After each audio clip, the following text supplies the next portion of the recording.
Hey guys, and welcome back to the Shabby Shack. Let's make the Shabby Shack's potato soup. I started by peeling about 10 palm-sized potatoes, and I just use russet.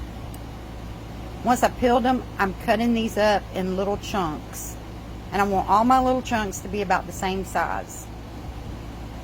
They're about an inch or so in length.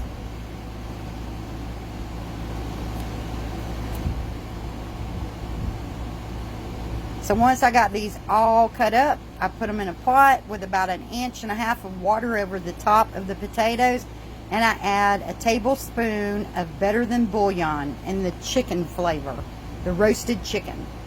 Once my potatoes were boiled, I pulled up 2 good big large spoons full of the potatoes and set them to the side. Left the others cooking. So while I was letting those cook, I melted 5 tablespoons of butter, or half a stick.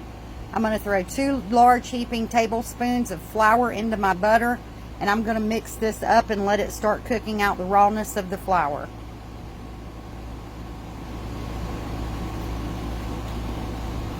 Now the potatoes that I pulled out are completely done, that I've set to the side.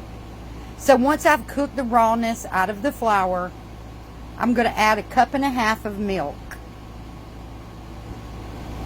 And I'm going to start pouring this in slowly, and then I'm just going to dump it all. But I start out slow so that I don't warp my pan.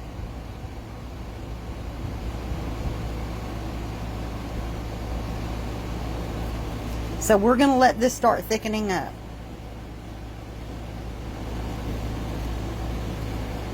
In the meantime, I'm going to take my potato masher and mash the potatoes that are boiling in the pot.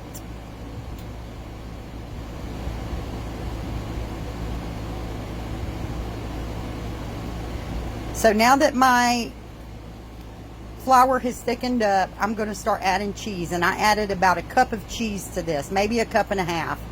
This is going to depend on how cheesy you want your soup.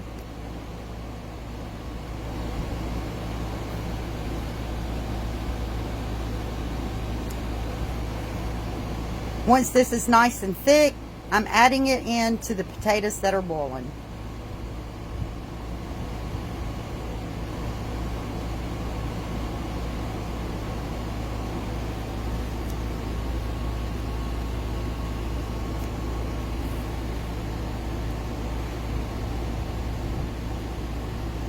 So now that that's done, I'm going to add back in the potatoes that I pulled out. And remember guys, these potatoes are already cooked.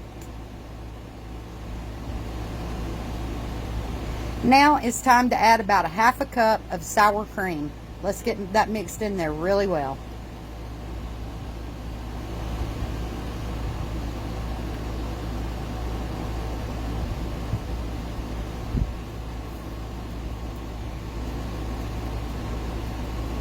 We let that simmer for a few minutes or boil. Now it's time to bring us up some soup. Now to the top of this bowl, I'm going to add some more of the sharp cheddar cheese, and I'm going to add some crushed bacon. You can also add chives to this if you like. I hope you'll try this. Remember to come to the Shabby Shack for more videos.